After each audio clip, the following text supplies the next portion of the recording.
যারা তোকে জন্ম দেয়নি তারা মুখের ওপর পরিষ্কার বলে দিচ্ছে তারা তোকে চায় না, তারা তোকে মেয়ে বলে স্বীকার করছে না।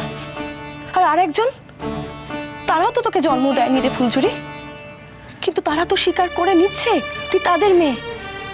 তাদের ভালোবাসার কোনো দাম নেই তোর কাছে ফুলঝুরি, কোনো দাম নেই। বড় মামি, তোমরা ছিলে বলে, আজ সবাই ছিল বলে হয়তো আমি চোখের বসে কিছু করিনি গো। তা না হলে হয়তো আজ আমি চোখের বসে কিছু একটা করে ফেলতাম বড় মামি।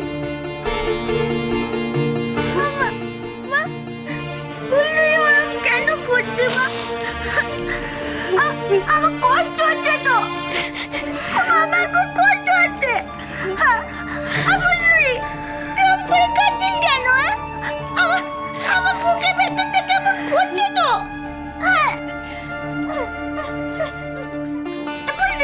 ফুলঝুরি শোন না, তুই কাঁদিস না, বুঝতে পেরেছিস তো? শোন, আমি তো আমার মাকে তোকে দিয়ে দিয়েছি, দিয়ে দিয়েছি তো আমার মাকে, আমার বাবাকেও তো তোকে দিয়ে দিয়েছি। শোন শোন ফুলঝুরি, আমি তোকে আমার খেলনার বাক্সটাও দিয়ে দেবো, হ্যাঁ? তাহলে তুই কাঁদবি না তো, তাহলে তোর দুঃখ হবে না তো ফুলঝুরি। হ্যাঁ হ্যাঁ, দাঁড়া দাঁড়া, আমি আমার খেলনার বাক্সটা তোর জন্য নিয়ে আসছি, ঠিক আছে? আমি আসছি, নিয়ে আসছি, এক্ষুনি নিয়ে আসবো, এক্ষুনি। হ্যাঁ,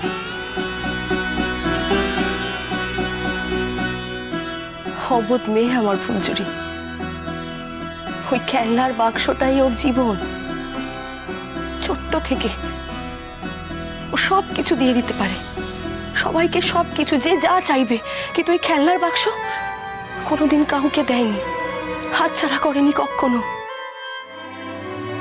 আমার মেয়েটা জীবনে হার জিত বোঝে না রে, ওর কাছে হিরে জহরত এসব কিচ্ছু না, ওই খেলনার বাক্সটাই ওর জীবন।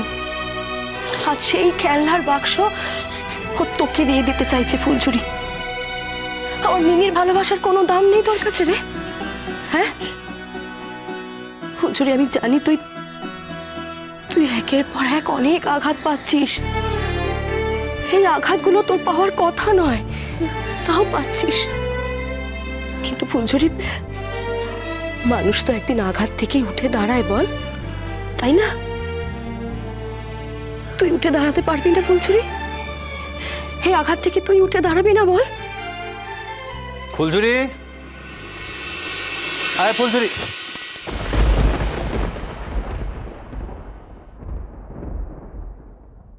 তুই এখন এইভাবে দাঁড়িয়ে আছিস?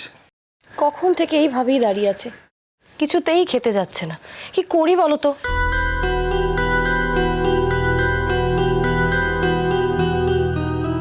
দেখ ফুলঝুরি, তুই যদি শোক নিয়ে পড়ে থাকতে চাস থাক, যদি সারাদিন বসে বসে ভাবতে চাস যে কে তোর রক্তের সম্পর্কের বাবা, কে তোর রক্তের সম্পর্কের মা, বা যাকে তুই এতদিন বাবা বলে জানলি, সে কেন তোকে আজকে দুচ্ছাই করে তাড়িয়ে দিল, তুই সারাক্ষণ এইসব ভাবতে চলে ভাব, আমার কিছু বলার নেই।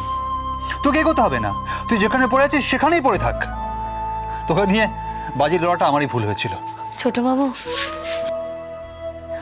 আমি যে বাজি লড়তে পারবো না গো, আমাকে নিয়ে তুমি বাজি লড়তে পারবে না। আমি একটা কুড়িয়ে পাওয়া মেয়ে, আমার তো জন্মেরই কোনো ঠিক ঠিকানা নেই গো। আমি হয়তো কোনো পাপের ফল। চুপ, একদম চুপ।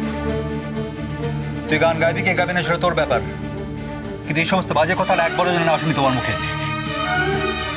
কথাটা মনে থাকে। কেন সব কথা বলছো ফুলঝুরি? অনেক পুণ্য ফলে মানুষ জন্ম পাওয়া যায় ফুলঝুরি, আর তুমি একজন মানুষ হয়ে জন্মেছো, এর মধ্যে পাপ পুণ্য কিচ্ছু নেই। মানুষ হয়ে এই পৃথিবীতে তুমি কিছু কাজ করতে এসেছো, তাই তোমার সাধ্য মতো, তোমার শক্তি মতো সেই কাজ তোমাকে করতে হবে ফুলঝুরি। আমি কি করবো বলো তো বৌমনি? আমি যে কিছুই করতে পারি না গো, ওই বাসন মাজতে পারি আর রান্না করতেই পারি, এর বাইরে যা আমি আর কিছুই জানি না। আর এ বাড়ি থেকে যা টাকা পাবো, যাদেরকে বাপ মা বলে জানতাম, তাদেরকে যে সে টাকা দিতে হবে গো। আমাকে মানুষ করেছে না, সে ঋণ শোধ করতে হবে আমাকে। তবে কি বলো তো বৌমনি, যারা আমাকে জন্ম দিয়েছে না, তাদের যদি আমি কোনোদিনও পাই, আমি তাদের জিজ্ঞেস করবো গো। যদি আমাকে নিজের কাছে তারা রাখতেই না পারে, তাহলে কেন এনেছিল এই পৃথিবীতে? কেন আমার এত বড় ক্ষতি করে দিল তাদের নিজেদের সুখের জন্য? তোমাকে অনেক বুঝিয়েছি ফুলঝুরি, এবার তুমি যদি নিজে বুঝতে নাই চাও তখন তো আমরা কেউ তোমাকে বোঝাতে পারবো না। না, কোনো লাভ নেই, ওকে বুঝিয়ে কোনো লাভ নেই। আজ তোর আমার সঙ্গে যাওয়ার কথা ছিল, কি ছিল না? আজকে তোর আমার বন্ধুর সঙ্গে দেখা করার কথা ছিল না? তোকে দেখে মনে হচ্ছে তুই আর যাবি বলে মনে হয় না। ঠিক আছে, ওকে বলে দিচ্ছি তুই যাবি না, মানে শোটা তুই করবি না, তাই তো? আমি বলে দিচ্ছি ওকে। আমার গলা দিয়ে যে স্বর বের হচ্ছে না গো, আমি পারবো না ছোট মামু, আমার দ্বারা আর ওসব হবে না। একটা গান শিখে গান গাওয়া আর প্রতিযোগিতায় গান গাওয়া, অতগুলো প্রতিযোগীদের সাথে, ও তো আর এক নয় গো, আমি পারবো না। কেন পারবি না তুই ফুলচুরি? তোর গলায় সুর আছে, তোর গলায় গান আছে, আমি তো তোকে বলেছি। আর তুই নিজে আমাকে বলিসনি বল, বাবার থানে যাওয়ার সময় তোরা সবাই গান গাইতে গাইতে যেতিস, আর সবাই তোকেই বলতো গানটা গাওয়ার কথা। আর ওই যে তোদের পাড়ার ফাংশনে যখন মাইক নিয়ে গান গাইতিস, তখন সবাই তো তোকেই ধরতো, তোকেই বলতো গান গাইতে। বল, বলিসনি? বলো না গো, আর বলো না, ও পাড়ার কথা আর বলো না গো। ও পাড়ার কথা বললেই না আমার নিজের বাপ মায়ের মুখ মনে পড়ে। নিজের কি বলছি গো, ওরা তো আমার নিজেরই নয়, আমার বোনদের কথা মনে পড়ে। মনে পড়ে ওদের জন্য আলাদা নিয়ম, আমার জন্য আলাদা।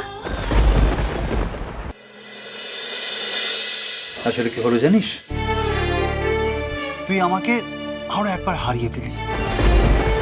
আমি এমনিতেই আমার জীবনে হেরে ভূত হয়ে বসে আছি, তুই আমাকে সবার কাছে আরো একবার কুহারান হারিয়ে দিলি। ঠিক আছে, তুই তোর শোক নিয়ে পড়ে থাকতে চাইলে থাক, আমি ওকে বলে দিচ্ছি তুই যাবি না। কিন্তু আমি তোর দুঃখটা শেয়ার করতে চেয়েছিলাম ফুলচুরি। তোকে এত বড় কথা বলেছিলাম যে আমি এবার থেকে মন দিয়ে চাকরির চেষ্টা করব, যাতে তুই তোর বাবার টাকাটা তাড়াতাড়ি শোধ করতে পারিস। সেদিন তোকে আমার অতীতের কথা বলছিলাম না, সত্যি আমার জীবনটা এরকম ছিল না, একটা উজ্জ্বল অতীত ছিল আমার। পড়াশোনা করে ভালো চাকরি পেয়েছিলাম, 1 বছর ছিলাম বিদেশে। তারপর সেখান থেকে ফিরে আমার জীবনে এমন একটা ঘটনা ঘটে, তারপর সবকিছু ছেড়ে দিই আমি। এই যে বড় বৌদি, এই বড় বৌদি আমার সব জানে, অনেক বুঝিয়েছিল আমায়, অনেক, কোনো কথা কানে তুলে। আমার সেদিন মনে হয়েছিল যে আমার মতো কষ্ট পাওয়া মানুষ পৃথিবীতে অনেকে আছে, আমি তাদের পাশে থাকবো, আমার বাকি জীবনটা আমি তাদের মতো করে কাটিয়ে দেব। কিন্তু কি জানিস, আজ জীবনের এই পর্যায়ে দাঁড়িয়ে আমি একটা কথা বুঝতে পেরেছি, জীবনে বাঁচার 2টো পথ আছে। যখন তোমার জীবনে ঝড় আসবে, ঝঞ্ঝা আসবে, হয় তুমি জীবনের মূল কেন্দ্র থেকে সরে যাবে, যে পথে এতকাল হাঁটছিলে সে পথে হাঁটা বন্ধ হয়ে যাবে, আর নয়তো ওই পথে আরো জোরে হেঁটে গিয়ে ঝড়ের ওপর পতাকা তুলে মাথা উঁচু করে বাঁচবে।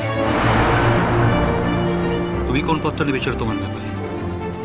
আমার বিশ্বাস ছিল তোর জীবনে আজ যে ঝড় উঠেছে সে ঝড় তুই সামনে নিতে পারবি, যা আমি পারিনি তা তুই পারবি ফুলচুরি।